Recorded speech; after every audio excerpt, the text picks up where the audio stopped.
At my wedding, I watched my future mother-in-law tilt her champagne glass and smile as if she'd just been waiting for the perfect moment to strike. 100 guests had fallen silent around her, the string quartet still playing something elegant and useless in the background. My mother, Camilla, stood beside the dessert table in a soft sand-colored dress she had sewn by hand, the hem still smelling faintly of fabric chalk. She looked so small in that room, so careful, so out of place, and I hated that she could feel eyes crawling over her. Then, Beatrix Lorne leaned toward a cluster of women, not whispering, not hiding, just letting her voice glide through the air like a blade. "That's not a mother," she said. "That's a mistake in a dress." Laughter rippled around her, bright and cruel.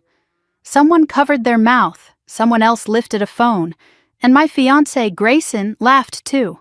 Just a soft laugh, a reflex maybe, but enough to split something open inside me. I didn't laugh. I didn't move. My fingers curled around the edge of the table as if I needed to hold myself upright. And then, without thinking, without planning, I stood.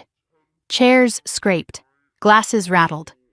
A hush swept through the hall so quickly it felt like the whole room inhaled at once. "This wedding is over," I said. 100 people stared at me as if they were watching a chandelier fall in slow motion. And that was the moment everything began. Not the humiliation, but the collapse waiting behind it. The hall at Lorne Bay Estate looked like it had been built for royalty, not for real people. The ceilings were so high they swallowed sound. The white columns were polished enough to catch reflections of passing guests, and the chandeliers flickered like stars suspended in crystal cages. It was the kind of room where you were supposed to feel lucky just being invited. I felt trapped the second I walked in. I sat at the head table dressed in a gown that cost more than a month of rent for most people I knew. And yet all I could think about was my mother sitting a few chairs away, smoothing the folds of her dress with shy fingers. Camilla had altered that dress herself the night before, straightened the seams, trimmed the waist, added tiny pearl buttons down the back. It wasn't a designer piece, but she made it look like one. That's what she'd always done. Taken what little she had and made it beautiful. Fallon Lorne, Grayson's younger sister, sashayed past wearing a gown that glittered under every light. She threw my mother a look, one of those lazy glances that took inventory and categorized her in a single second. She leaned toward her friend and whispered something. The girl giggled. I didn't catch the words then, but I would later. "She looks like she wandered in from a thrift shop." My mother kept adjusting her napkin, every movement small, contained. She had spent her whole life learning to shrink in rooms like this, to avoid giving people a reason to notice or judge her. Every time she smiled at me, it was the kind of smile that said she was fine, even if she wasn't. Grayson sat beside me looking perfectly at home, polished, calm, every hair in place. He kept touching my wrist lightly as guests came to compliment him on the venue, the decor, the Lorne family legacy. No one asked about my family. No one asked how Camilla felt or whether she needed anything. They talked over her, around her, past her. The photographer drifted by with his camera, snapping pictures of centerpieces and champagne towers as if documenting a museum exhibit. I watched him avoid pointing his lens at my mother. She was not a Lorne. She was not part of the aesthetic they wanted. Then Beatrix appeared, smooth, immaculate, floating more than walking. She placed a manicured hand on my shoulder and said, "Smile, sweetheart. Today is about image as much as love." The words slid down my spine like cold water. She didn't wait for my reaction. She moved on to greet donors and executives, people she actually cared to impress. A few minutes later, I overheard two older men at the next table. "That's the mother?" one asked. "Doesn't look like she belongs here." The second man chuckled. "Well, they can't all be Lornes." I tried to swallow the burn rising in my throat. This was my wedding day, and I was already counting down the minutes until it ended. Grayson noticed my silence and nudged me. "Hey," he murmured, "don't look so tense. My family jokes like this all the time." Jokes? I repeated quietly. He shrugged, offering a half-smile that didn't reach his eyes. Just don't take everything so seriously. He said it like I was unreasonable, like the issue wasn't the disrespect but my reaction to it. The quartet shifted into another song. Servers floated through with trays. The smell of roses warmed under the lights. Everything around me looked picture perfect, but something inside me felt off balance, like a building with a cracked foundation. I kept checking on my mother. She picked at her salad, nodding politely whenever someone spoke near her, even if they weren't speaking to her. Her hands were steady, but her eyes were dim. And that scared me more than anything, because my mother didn't dim, not for anyone. Then came the moment that tipped everything. Beatrix stood near the champagne tower chatting with a group of guests. Her voice was light, almost musical. Grayson had stepped away to greet someone from his father's firm. I was making my way back to the table when I heard her say it, loud enough to be heard but soft enough to pretend she wasn't being cruel. "The bride looks stunning," she said. "Exactly the kind of elegance we showcase." She paused, delicately poised her champagne flute, and added, "But the groom's mother? When she walked in, I thought she was someone's +1. Truly, that's not a mother. That's a mistaken address." The laughter that followed wasn't the loud, raucous kind. It was sharp, bright, the kind that cuts because it pretends not to. My breath froze in my lungs. Caitlin, the cousin who was always eager to impress Beatrix, giggled behind her hand. Fallon grinned without shame. The guests around them chuckled in approval, drinking in the cruelty as if it were part of the evening entertainment. But the moment that cracked me open, the moment I will never forget, was when Grayson returned just in time to hear it. And laughed. Not a booming laugh, just a little puff of amusement. A small exhale. But enough. More than enough. Enough to tell me exactly where I stood in his world. Enough to show me he would never protect my mother. Never choose us. Never see her as anything but an inconvenience. My hands went cold. My vision tunneled. The string quartet kept playing but faded to a distant hum. It felt like the room had stretched itself into a long, narrow corridor, and I was standing alone at the end of it. My mother brushed past me, touching my arm gently. "It's okay, mija," she whispered. "Just one night. Let's get through it." One night of swallowing insults, one night of pretending their cruelty was culture, their condescension was charm. One night too many. I pushed my chair back. The scrape echoed across the marble like a warning bell. People turned, cameras lifted. The quartet faltered and fell silent. A server froze mid-step, balancing a tray of champagne. I walked toward the microphone. I didn't plan a speech. I didn't have one. My voice simply came out, steady and calm and colder than ice. "Thank you all for coming," I said. A soft wave of uneasy laughter fluttered through the room. "This wedding is over." Gasps. A glass shattered somewhere near the back. Someone whispered, "Is she serious?" Someone else hissed, "This is going to be a PR disaster." Grayson stood rooted, his face pale. "Nora, don't do this," he whispered. But I wasn't doing anything. I was undoing. I returned to my mother and held out my hand. "We're leaving." She shook her head, tears brimming. "No, baby, don't do this because of me. I'm doing this for us." I walked her out of that hall filled with gold and cruelty, through those towering doors that suddenly seemed less impressive and more like prison gates. The night air hit us like a baptism, cold, honest, real. And as we reached the parking lot, my phone buzzed. A single new email. Subject, "Everything is ready for tomorrow." I didn't know it then, but that message wasn't about heartbreak. It was about war. The diner lights buzzed the way they always did at 3 a.m, thin and tired and more honest than anything we'd seen inside Lorne Bay Estate. My mother sat across from me in our usual booth, the one with the rip in the vinyl patched with duct tape, as if nothing extraordinary had happened just hours earlier. She fixed a napkin on her lap, hands trembling only when she thought I wasn't looking. Outside, the parking lot was wet from a light rain, and every time a car passed, reflections rippled across the window like ghosts drifting by. I wrapped my fingers around the mug of coffee, letting the heat anchor me. The adrenaline from the wedding had drained out of my body, leaving a hollow ache right under my ribs. My dress hung loosely off my shoulders, wrinkled and smelling faintly of roses and humiliation. Hours ago, 100 people had watched me walk away from a perfect fairy tale.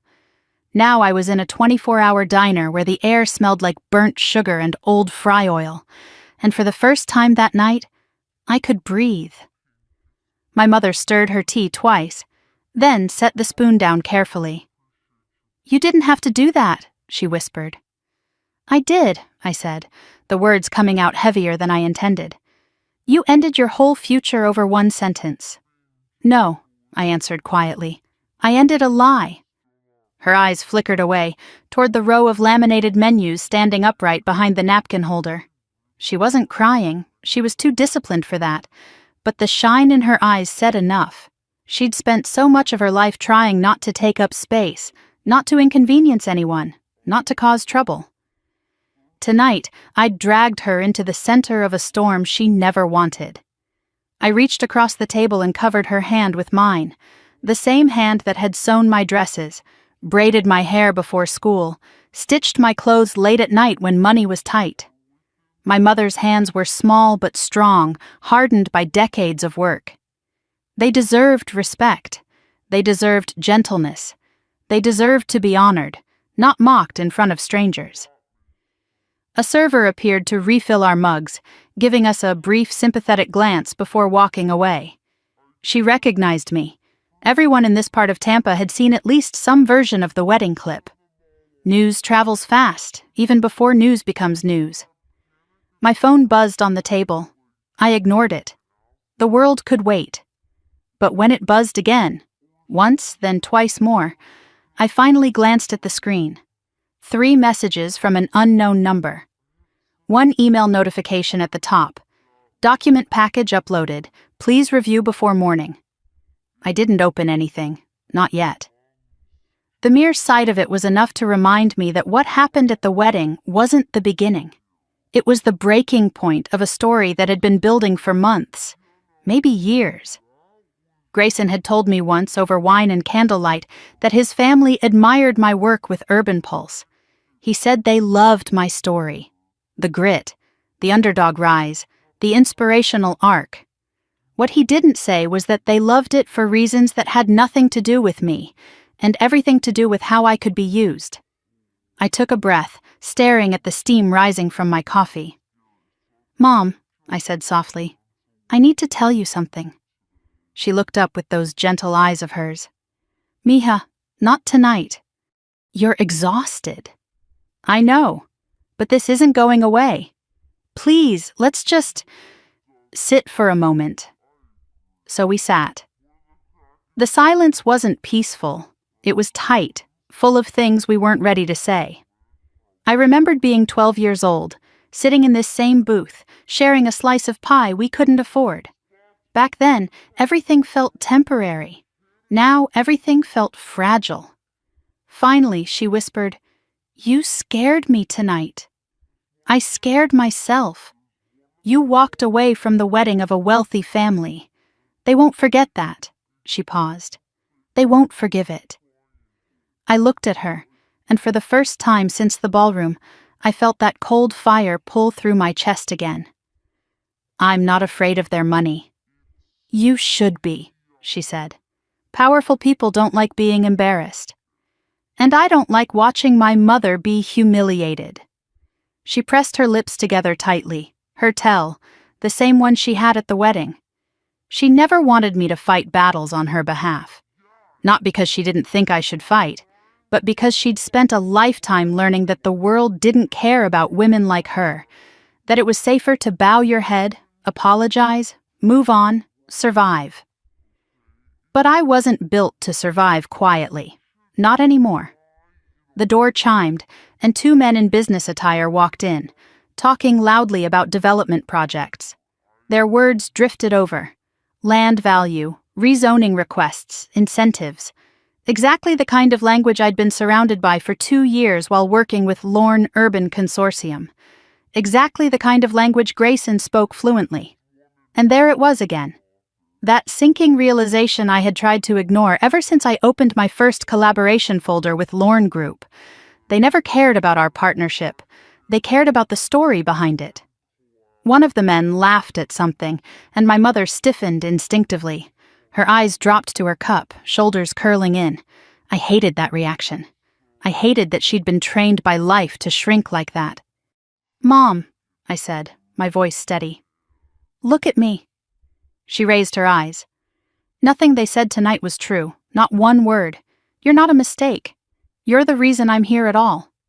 Her face softened with something like grief, or pride, or both. Mija. Before she could finish, my phone lit up again, this time with a voicemail, then another, then a text. "Call me. Now." Elliot Crane. Elliot Crane, investigative journalist. The man who'd been digging into Lorne Group's urban renewal contracts for years. The man who'd looked at me strangely during a conference last spring, as though he saw something I didn't. I swallowed hard. The last message read, "You're not safe if you stay quiet. And you're not safe if you speak halfway. Call me." I didn't call him. Not yet. Instead, I set the phone down, turned back to my mother, and tried to make sense of the path ahead. But the truth was, the path had already begun unraveling long before tonight. Months ago, when Lorne Group released the Lorne Community Grid app, a polished public tool that looked eerily similar to an internal prototype I'd spent a year designing. When Grayson told me it wasn't the right time to credit Urban Pulse, when Fallon accidentally leaked the narrative that I was a symbolic partner, not a real stakeholder, when I first saw the words humanization asset next to my name in a leaked planning document, I thought it would get better. I thought once I married Grayson, I'd have an actual seat at the table. How naive. The server returned with a fresh pot of coffee. "Rough night?" she asked gently. I smiled without answering. The question didn't need one. My mother reached into her purse and pulled out a tiny sewing kit, the same one she'd carried for 20 years. She began stitching a loose thread on the sleeve of her dress, hands steady now. The sight of that small act, so familiar, so grounded, pulled something inside me taut. I watched her for a long moment before finally reaching for my phone. "I need to step outside," I said. She looked worried but nodded. Outside, the air was cool and damp, the asphalt shimmering under the street lamps. The SUV from earlier, the one that had been parked across the street since we arrived, was still there. Engine off, windows dark. A shiver ran up my spine. I hit call. Elliot answered on the first ring. "Good. You didn't wait." "What's going on?" I asked. "You think tonight was just about that comment?" he said. "It wasn't. You humiliated the Lorne family in front of 100 witnesses, and you walked away holding more power than you realize. I don't care about power, but they think you do, and they're going to react fast. Before the day ends tomorrow, they'll shift the narrative. They'll bury anything that threatens them." I leaned against the side of the diner, gripping the phone tighter. "What are you talking about?" There was a pause. Then he said very quietly, "You should check your email. Someone sent you the first piece." "The first piece of what?" "Proof," he said. "Proof of what the Lornes have been hiding. Proof of what they did to your company, and maybe what they did to your mother." My breath caught. "My mother?" "You need to read it," he said, voice firm. "And Nora, don't open it inside. You're being watched." I glanced at the SUV again. My heartbeat thumped against my ribs. Inside the diner, my mother lifted her eyes toward me through the window. She gave me a small, tired smile, unaware of the storm moving toward us. I swallowed hard. "Elliot," I whispered, "what am I about to see?" "The truth," he said. "And once you see it, there's no going back." The line went dead. I stood there in the cool Tampa night, staring at the email preview glowing on my screen. And for the first time all evening, I understood something with absolute clarity. Walking away from that wedding wasn't the final blow. It was the first one. The email sat at the top of my screen like a ticking bomb. I stood outside the diner beneath the humming street lamp, pulse loud in my ears, breath fogging in the cool Tampa air. The subject line was simple, almost polite. Initial documents attached. Review ASAP. Nothing alarming on the surface, nothing dramatic. But the second I tapped it open, the world tilted. The first page was a scan of a contractor ledger under Lorne Urban Consortium's Lincoln Renewal Project. I expected numbers, maybe some inflated budgets, maybe a few ghost vendors. The usual breadcrumbs Elliot had hinted at months ago. I did not expect to see the address of a condemned property in East Paloma, my grandmother's old house. I stared at the document, throat tight. The last time I had set foot on that cracked porch, I was 12, clutching a backpack while my mother negotiated with a landlord who had decided he didn't rent to single mothers anymore. That house had been the final exit point before our lives collapsed into the small apartment above the auto shop. It was the beginning of everything hard and everything we had survived. Now the same address sat on a spreadsheet of properties, acquired through accelerated displacement measures. A sterile phrase for something violent. Below the address was a signature. Approved by M. Lorne. Martin Lorne, Grayson's father. My fingers went cold. The next page revealed payment transfers to an entity called Sunlight Integrated Services, a contractor supposedly hired to conduct relocation assistance. But the amount they charged, nearly 5 times the normal cost, had no receipts, no logs, no documentation. The final line was highlighted. Services performed. Familial eviction review. I stared at the words. I read them twice, then a third time. Familial eviction. My chest tightened, breath shrinking in my lungs. I tried to make sense of it, piece it together. Why would Lorne Group be involved in something that far back? Why would they have records tied to the house where my grandmother died, the house where we'd lived until a landlord forced us out? Unless they weren't just another landlord. Unless the hand pushing us out of that home had always been theirs. A memory unspooled suddenly, my mother crying quietly in the kitchen, thinking I was asleep, whispering to herself, "They said they'd make sure we couldn't come back. They said we were a liability." Back then, I thought she meant the landlord. But what if she hadn't meant him? I swallowed hard, fighting the rising panic. I needed air. I took 2 steps away from the diner door before it swung open. My mother stepped out, her eyes widening when she saw my face. "Nora, you're pale. What happened?" I couldn't tell her. Not yet. The truth felt too big, too sharp. It would cut her before I had a way to protect her from it. "Just work stuff," I lied weakly. She wasn't convinced. Of course she wasn't. My mother could read my soul from across a room, but she didn't push. She simply touched my arm and said, "Let's go home." Home. A word that had always been slippery for us.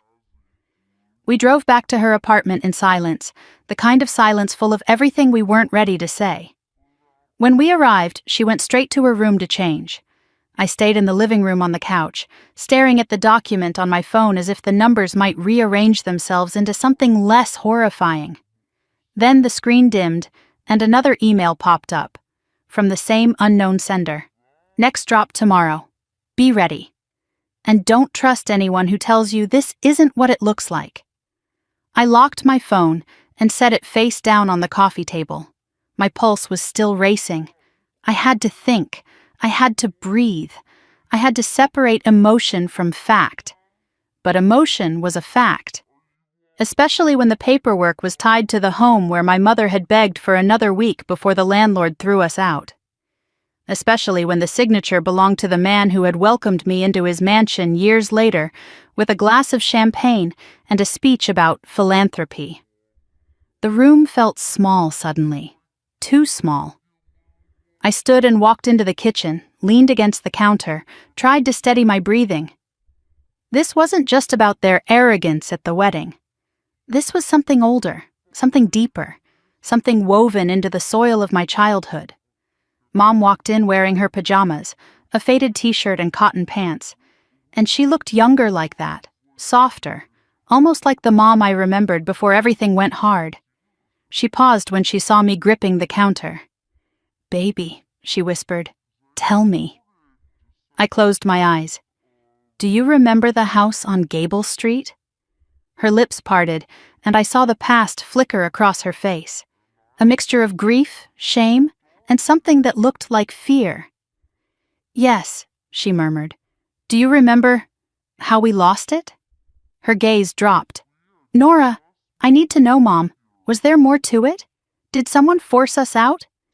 She hesitated for a long time. Too long. My stomach dropped. "Mom?" She sank into a chair, hands clasped.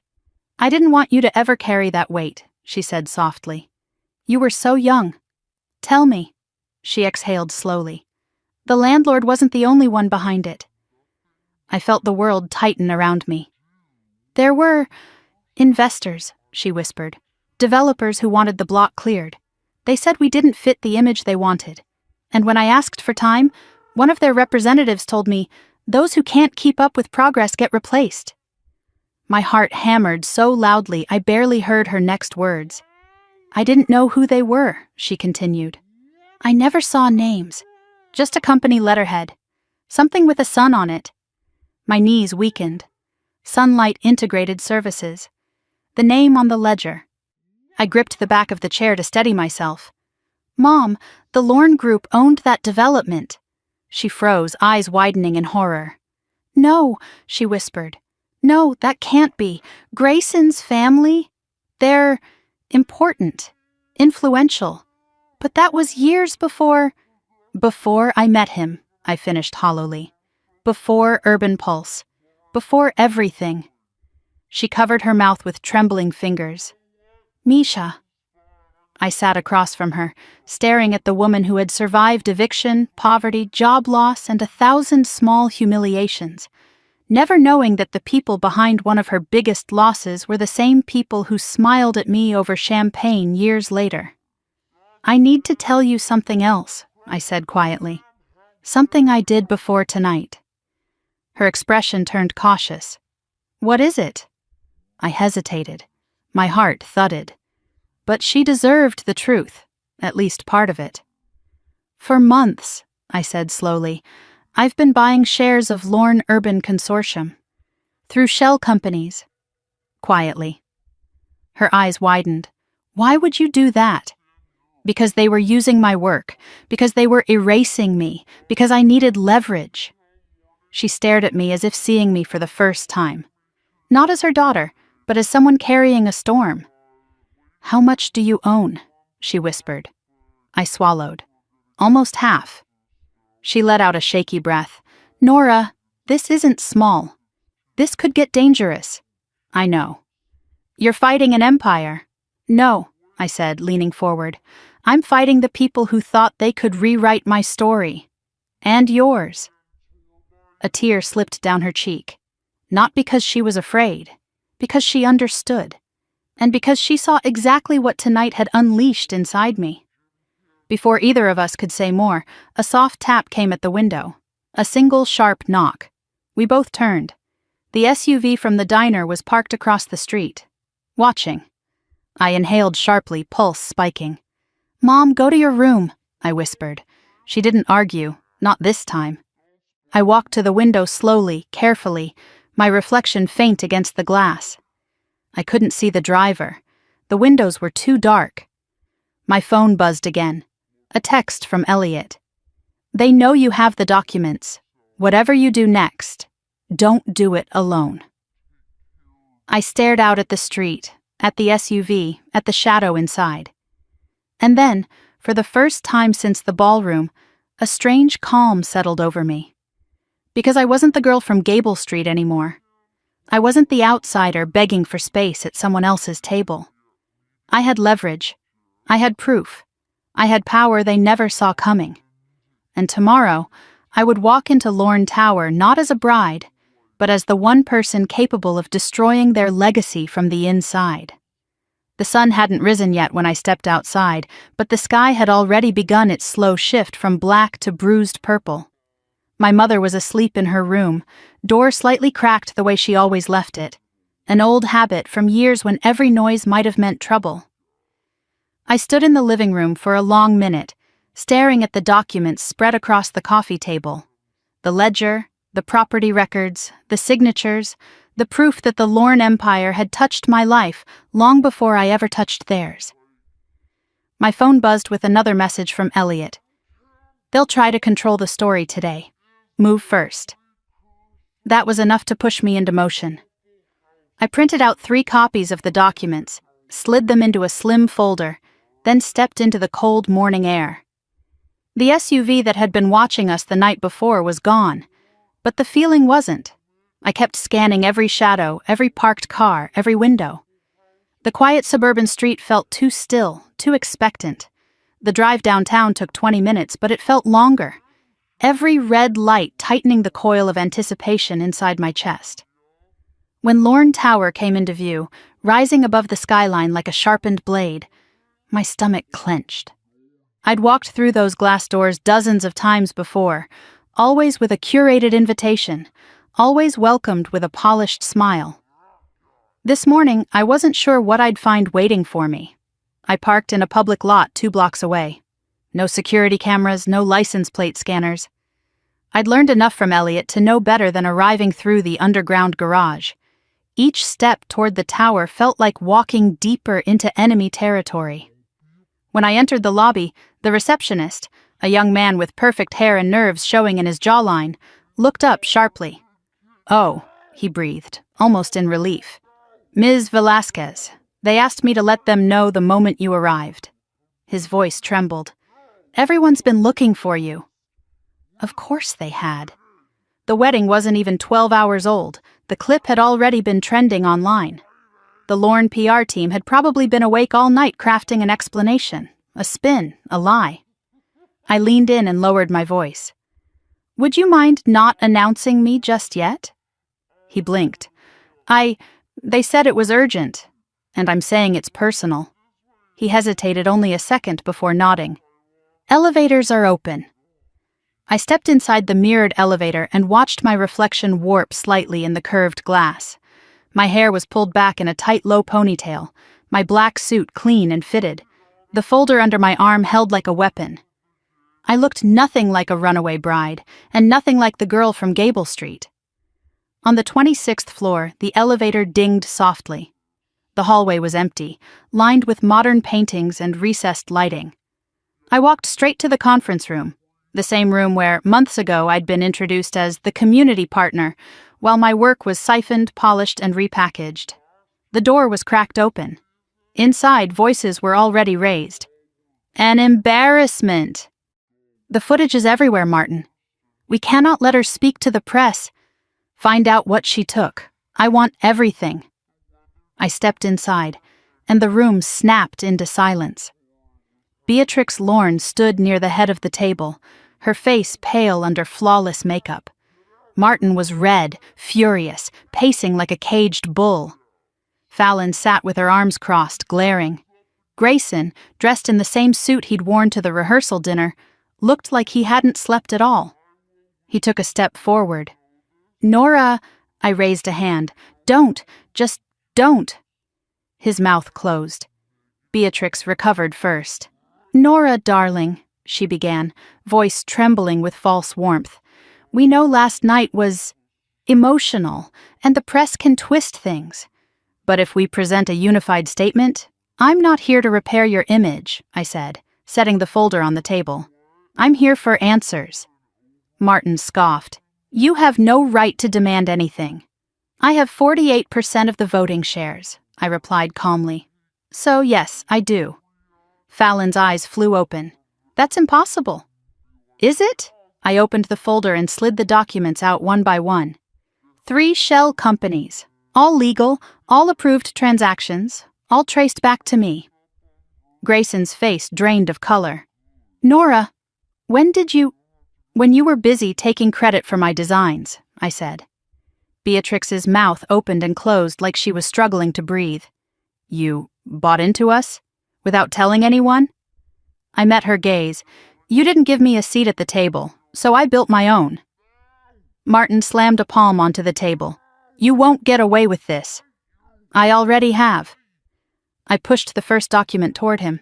But that's not why I'm here. He glanced down, eyes narrowing. What is this? Property acquisition logs, I said. From the Lincoln Renewal Project. Fallon leaned in. So what? That's public.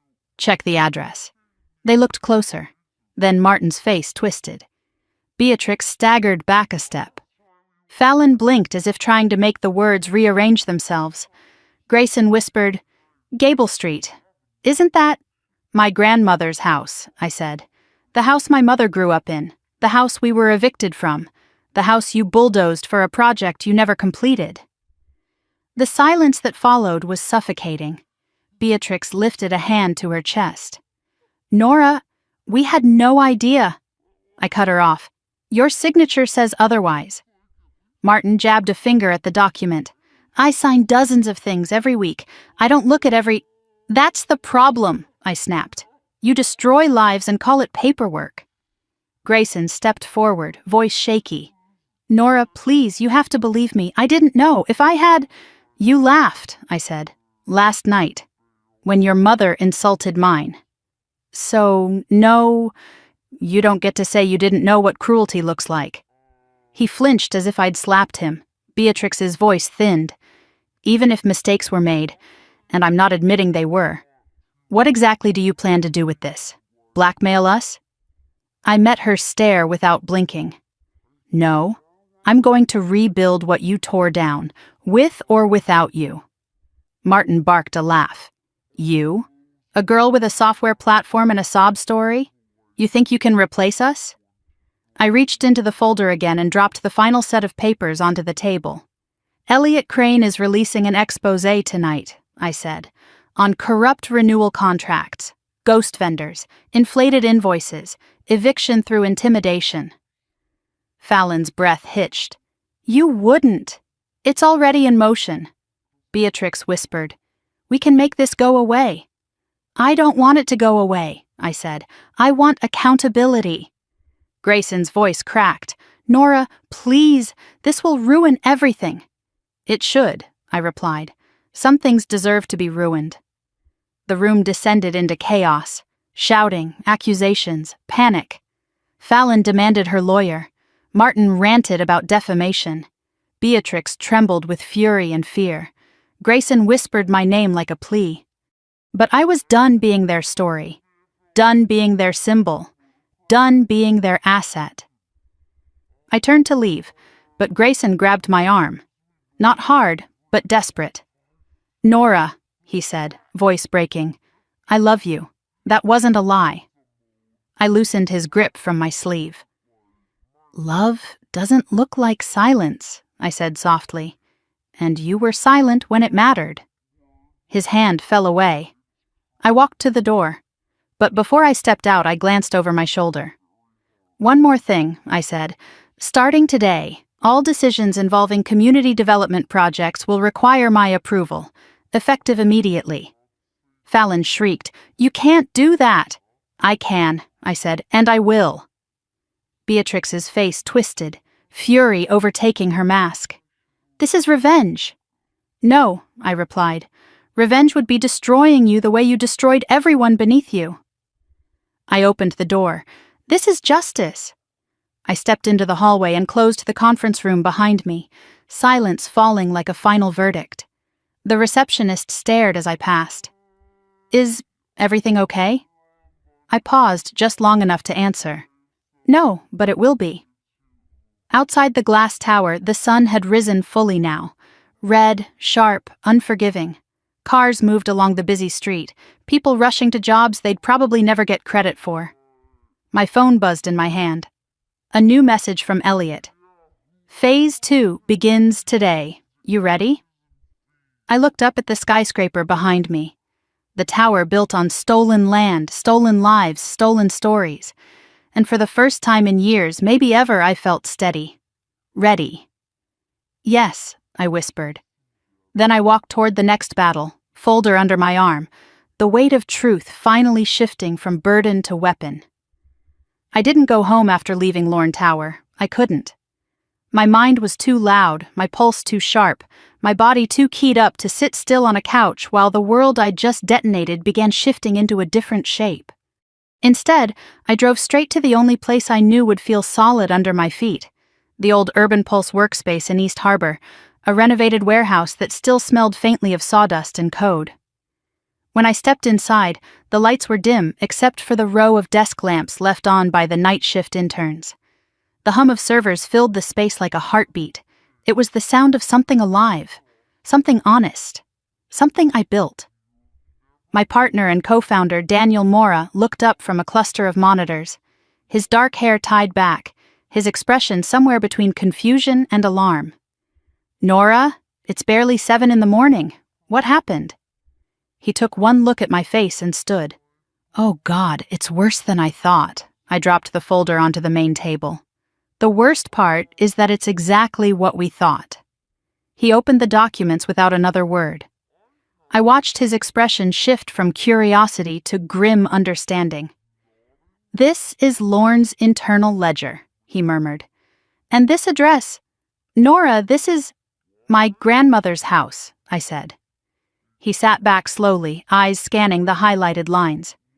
"They evicted your family, under the same development umbrella they later used to court you as the community face of their brand?" "Looks like it." "And Grayson never told you?" "No," I said. "He didn't know, and honestly, I don't care anymore." Daniel dropped the pages onto the table. "This is corporate cannibalism disguised as philanthropy." Then he exhaled heavily. "So what's the next move?" For the first time that morning, I felt the swirl of exhaustion pull at my ribs. "I need you to help me prepare for what comes next. Elliot's timing his exposé for tonight. Lorne Group will try to bury it or twist it before it hits the surface. They'll paint me as unstable, emotional, jilted bride, angry minority girl from a broken home, anything to take eyes off the truth." Daniel nodded, jaw tightening. "Then we get ahead of them." I sat at my desk and powered up my workstation. The screen flooded with notifications, messages from reporters, colleagues, city officials, acquaintances suddenly pretending to care, and people I barely knew offering sympathy or requests for interviews. I ignored them all. Instead, I opened the encrypted folder Elliot had sent hours earlier, a secondary set of files labeled Phase 2. Inside were more contractor records, internal emails, payment approvals, and something that made my stomach drop. A photograph of a group of men in suits standing near a chain-link fence at Gable Street, smiling with the kind of satisfaction that only comes from acquisition. One of the men was Martin Lorne. Another was wearing a Sunlight Integrated Services badge, and standing just behind them was a younger Grayson. Daniel leaned over my shoulder. "Is that?" "Yes," I said. "Do you think he remembers being there?" "I don't know." My fingers clenched on the edge of the desk. But memory or not, the fact is he stood on the land where my family was being forced out. Then the truth needs to be told. A long breath left my lungs. It will be. Daniel and I worked for the next 2 hours refining a statement, preparing a press packet, and strengthening the presentation I'd planned to deliver to the city's oversight committee later in the week. I was meticulous, not out of fear, but out of necessity. When powerful people are cornered, they don't fight fair. Daniel made coffee while I reviewed the files again. "You know they're going to try to spin it," he said, placing a mug beside me. "They'll say the acquisition was legal, that evictions were routine, that you're taking it personally because of the wedding." I nodded. "That's why the numbers matter, the missing invoices, the inflated payments, the ghost vendors. It's bigger than my family. It's everyone they've displaced." "And you're about to become the face of that story." I looked at him. "I don't want to be the face." "I know," he said, "but you're the only one who can." We kept working until my eyes burned and my hands trembled slightly from the caffeine. By 9:45, news alerts began popping up. Breaking. Billionaire Lorne family faces. Scandal after wedding disruption. Bride walks out. Urban Pulse founder ends ceremony. After insult toward Mother Insider, claims Lorne Group is in crisis mode. After public wedding collapse.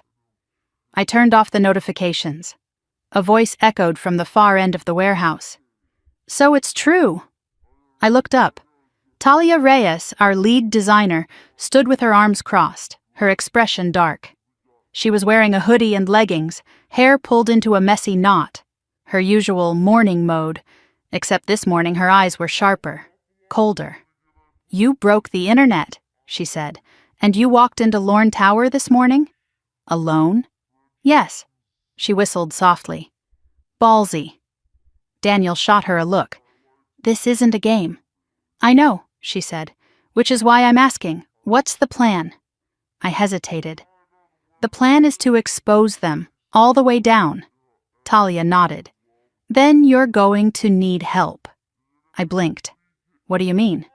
People are already gathering outside the tower, reporters, protesters, former tenants. The story is spreading. You'll be the one they point cameras at, and we both know how quickly public opinion can twist if someone whispers the right lie. She wasn't wrong. We need to own the narrative, Daniel said, echoing her, not react to theirs. The front door slammed open before I could respond. All three of us snapped our heads toward it. Grayson walked in. I felt Talia tense beside me.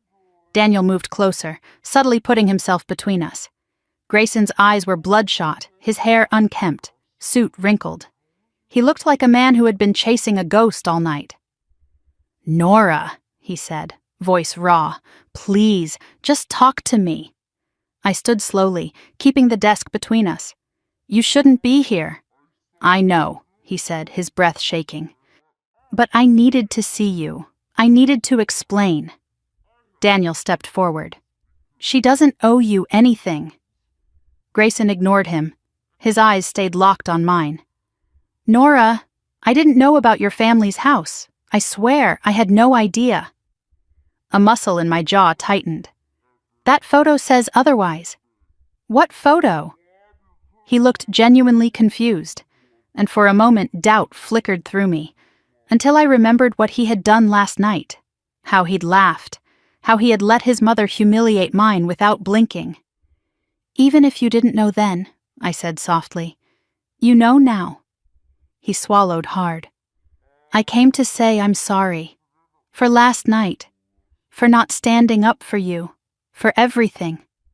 Which part? Talia asked sharply. The part where your mother called her mother a mistake? Or the part where you laughed? Grayson looked at the floor. I reacted before I understood what she was saying, before I processed it. You processed it just fine, I said. You chose comfort, optics, them. His head lifted.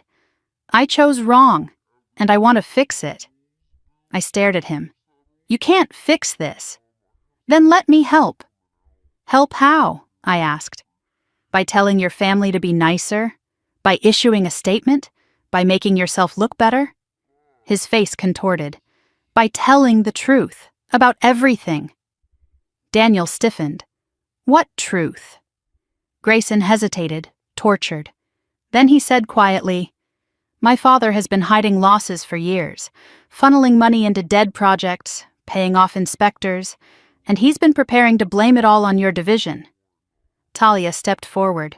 Excuse me? You heard me, Grayson said. My father planned to use Urban Pulse as the fall guy when the Lincoln audits began. He said your background made you believable as the scapegoat. I felt my heart turn to ice. He said you'd look emotional, unstable, overambitious. The perfect narrative. The room went silent. Finally, I asked, voice flat, why are you telling me this? Because I love you, he whispered. And because this morning, when I saw the documents in that room, I realized I never really knew what my family was capable of, and I can't let them destroy you.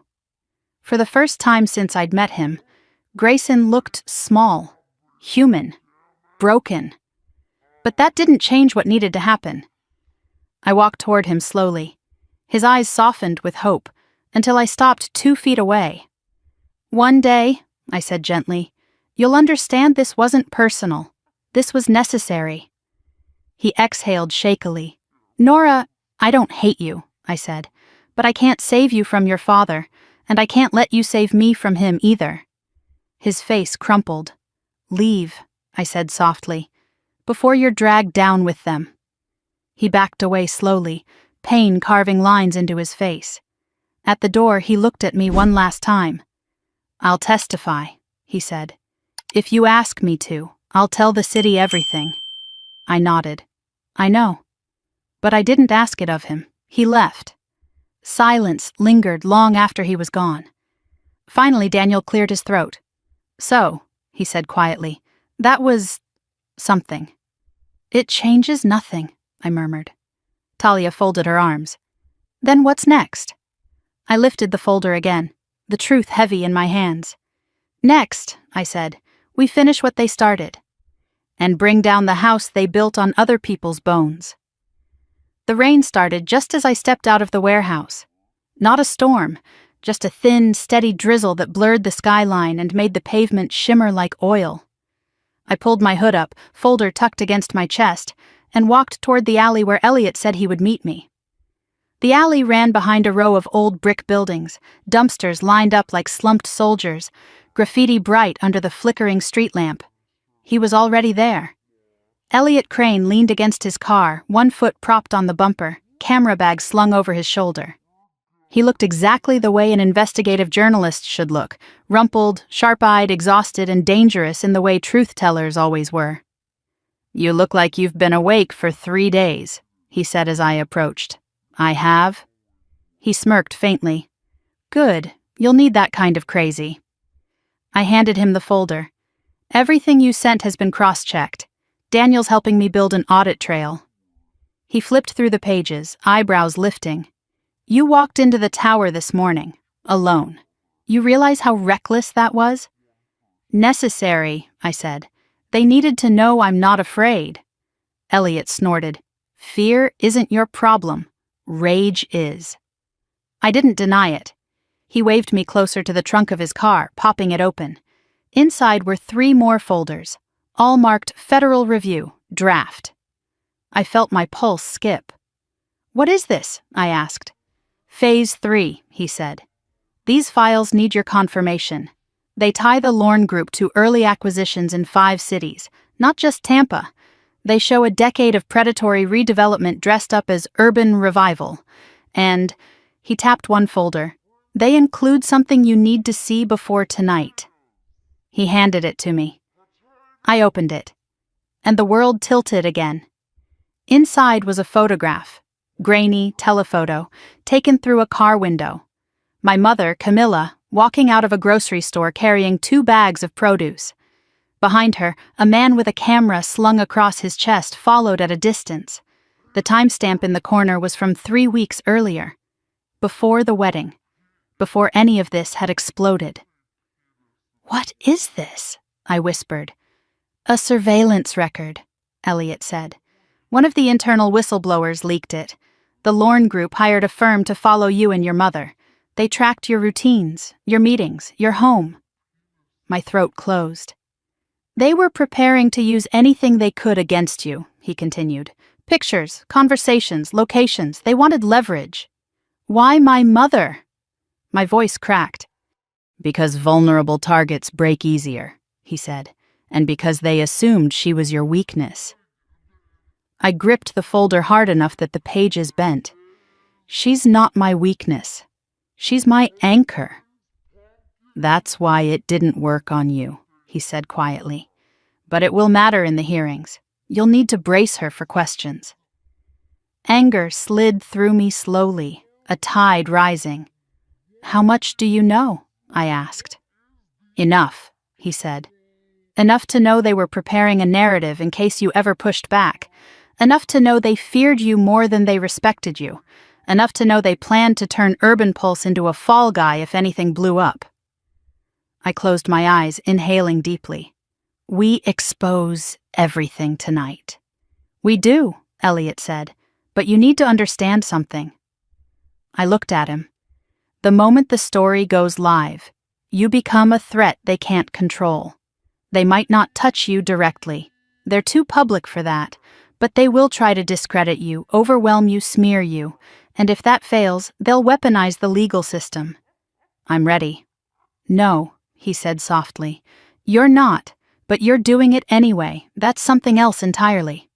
He shut the trunk. Come on, he said. There's someone you need to see. We drove 15 minutes to a quiet residential block on the city's west side. Single-story homes lined the street, some freshly painted, others sagging from neglect. Elliot parked in front of a faded blue house with a metal ramp added to the porch.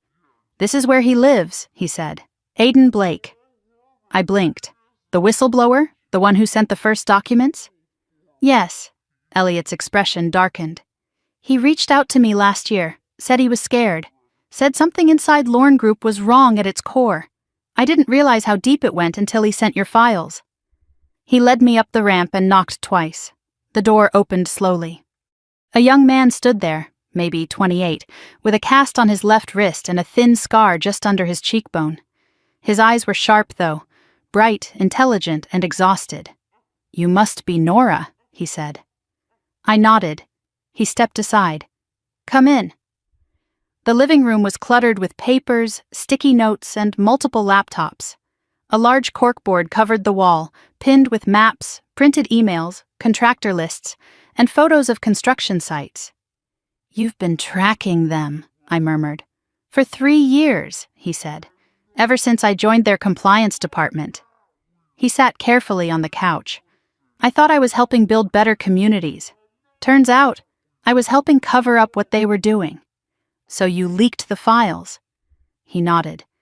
I tried to report internally. They ignored me. Then someone from upper management told me to forget what I'd seen if I wanted a future. That was the day I started pulling everything I could. I hesitated before asking, What happened to your wrist? His expression hardened. Car accident. Someone clipped me on the highway. Driver never found. My stomach twisted. Do you think it was intentional? He shrugged. Let's just say I don't believe in coincidences anymore. Elliot glanced at me knowingly. Aiden continued. I knew something big was coming when they hired that surveillance firm. They started asking for your historical records, your business documents, asset logs, family background. My breath shortened. Why? Because they thought you were expendable, he said. But they also thought you were dangerous. I didn't do anything, I murmured. That's exactly why, he said. Because you weren't controllable. You didn't need them. You weren't grateful the way they expected you to be. Martin hates people he can't buy. I clenched my teeth. Did they know about Gable Street? Not at first, he said. But they dug through old records and realized your mother was one of the families displaced during their early acquisitions, and that terrified them. Why? Because if that became public, he said, you wouldn't just be a disgruntled partner, you'd be the proof of everything they tried to hide. The room filled with a long, heavy silence. Finally, Aiden stood and walked to the corkboard. He pulled down a sheet of paper, folded it, and handed it to me. This one, he said, is what will burn it all down. I unfolded it. It was an internal memo stamped Confidential Priority Review. At the top, Objective. Prepare narrative positioning for potential scandal scenarios involving Urban Pulse Partnership. Underlined below, if necessary, employ personal background details of Velasquez family to redirect public blame toward mismanagement or emotional instability. My hands shook. They had written me into their destruction plan. Months ago, before the wedding, before the insult, before any of it. Aiden's voice softened. You understand now? They never intended for you to rise. They intended for you to fall. I exhaled slowly, my anger no longer hot but cold, precise. Elliot checked his watch. We need to get back. News outlet is publishing at 6. They'll send the first wave of documents to federal investigations by 8, and the city council hearing is at 9. Aiden stepped closer. Nora, he said quietly, you're doing what none of us could, what all of us wanted to. Just don't stop now. I nodded. We left the house as the drizzle turned into steady rain. Elliot drove. I watched water streak the windshield, blurred streetlights sliding across my view. You okay? He asked. No, I murmured. But I know what I'm doing. As the tower complex came into view, cold, silver, gleaming like a blade, I felt the fear, the grief, the exhaustion simmer beneath my ribs. But beneath it all was something harder. Purpose. I tightened my grip on the folder and whispered to myself, they built an empire on lies. Tonight, it starts to fall. The rain had stopped by the time we reached the downtown district, but the streets were still shiny, the pavement reflecting skyscrapers like dark mirrors. Lorne Tower stood at the center of it all, glass, steel, and money arranged in the shape of power. Normally, the plaza in front of it was quiet in the late afternoon. Not today. People were gathered in clusters, reporters with cameras, former tenants holding cardboard signs, lawyers in tailored coats, city staff with clipboards, and scattered among them, employees of the Lorne Group whispering urgently into phones. The air felt tight, electric, as if the city itself understood something was cracking open. Elliot parked on a side street. You sure you want to walk through the front? He asked. Yes, I said. They need to see me. I stepped out of the car, folder in hand, hood pulled low against the damp air. Conversations hushed as I crossed the plaza. Eyebrows lifted, fingers pointed, cameras turned. Then a reporter called out, Nora, is it true the Lorne Group used surveillance firms to follow your mother? Another shouted, is Urban Pulse cutting ties with Lorne Group? Then, were you aware your family home was part of a disputed displacement? Every question hit like a flash of light. But I didn't stop. I didn't answer. Not yet. At the entrance, security guards stood tense, shoulders stiff. When I reached them, they exchanged uncertain glances. No one blocked me. They stepped aside. Power shifts quickly when someone stops pretending they don't have any. Inside, the lobby buzzed with panic, executives whispering, assistants rushing between elevators, phones ringing non-stop. The large digital screens around the walls usually displayed investor news and project updates. Now they all showed one thing. Live Countdown, Crane Expose, Lorne Urban Consortium under investigation. A timer ticked down from 31 minutes. Someone gasped, another cursed, papers rustled like wings of frightened birds. I took the elevator to the 28th floor, the floor reserved for high-level strategic meetings. The elevator doors slid open, and the room went silent as heads turned toward me. Beatrix Lorne was there, her posture rigid, her pearls perfectly placed, her eyes sharp as razors. Martin stood beside her, red-faced, phone pressed to his ear. Fallon was pacing, hair disheveled, all her usual composure gone. Several board members sat stiffly around the long conference table, each one wearing a different variation of dread. When they saw me, every conversation stopped. Martin slammed his phone down. You. His voice was pure venom. I stepped into the room calmly. Me. Fallon hissed, What the hell do you think you're doing? Walking into a meeting I now have the right to attend. Beatrix gave a thin, brittle smile. You've made your point. You humiliated us at the wedding. You stirred up the press, but this... She gestured at the countdown screens visible through the glass walls. This is career suicide. For whom? I asked. Martin jabbed a finger toward the hallway. Get her out. No one moved. He repeated louder, I said, get her out. The board members exchanged uneasy glances. A few looked at me, then at him, unsure whom they were supposed to obey. Power is a strange thing. Thin, fragile, often held together only by perception. Beatrix's voice softened into a false plea. Nora, sweetheart, you're upset. We understand. But you're letting anger ruin your future. If you retract your claims, if you step away from this childish crusade, we can fix everything. We'll issue a joint statement. Say you were overwhelmed, emotional. There it was, the narrative they had rehearsed. The one written in that internal memo. Emotional instability. Overreaction. Woman from a modest background who wasn't used to the pressures of power. I set the folder on the table. No. Martin banged his fist again. You think you can destroy us? You destroyed yourselves, I said quietly. I'm just turning on the lights. Beatrix's expression cracked. You don't understand the scope of what you're unleashing. I understand it perfectly. I tapped the folder. Do you want to see the eviction record? Or the surveillance logs? Or the memo where you planned to use my mother's background against me? Fallon's face blanched. You saw that? I saw everything. Beatrix's mask slipped for the first time. You were never supposed to see those. I held her gaze. But I did. A board member cleared his throat nervously.